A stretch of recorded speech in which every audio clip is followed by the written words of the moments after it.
3 phase ইনকামেন্ট ঢুকছে, ঢোকার পরে এখান থেকে একটা কমন নিছি। হ্যাঁ কমন নিয়ে আপনার এই টাইমার ধরছে, এই রিলে ধরছে, মানে টাইমার ইনপুট দিকে আউটপুট দিয়ে রিলে গেছে। হ্যাঁ ঠিক আছে।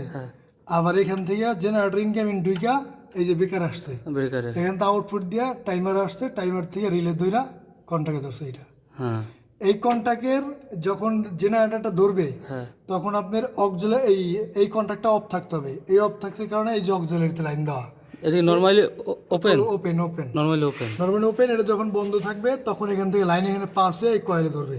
হ্যাঁ আবার যখন এইটা অন হবে তখন এইটা বন্ধ হয়ে এখান থেকে ক্লোজ হয়ে এখান থেকে লাইন এটা ধরবে। হ্যাঁ আর এই আছে যে মেন ম্যাগনেট কন্ডাক্টরে ফেজ নিউট্রাল কোন জায়গাতে দিলেন? এই যে এইটা দিয়েছি, এই টাইমার থেকে এখানে আসছে। হ্যাঁ হ্যাঁ এখান থেকে আপনার এই যে অক্সিলারির মাধ্যমে এই কন্টাক্ট ধরছে ইন্টারলকিং সিস্টেমে। হ্যাঁ হ্যাঁ হ্যাঁ আচ্ছা আচ্ছা আচ্ছা, ঠিক আছে। আর এই যে এই তিনটা হচ্ছে জেনারেটর থেকে নিয়েছেন? হ্যাঁ এই তিনটা জেনারেটর, তিনটা ফেজ, এই তিনটা পিডিবির ফেজ, হ্যাঁ হ্যাঁ এই নিউট্রাল, এই কন্ট্রোলিং এর জন্য 3 ফেজ। ঠিক আছে ভাই, ধন্যবাদ।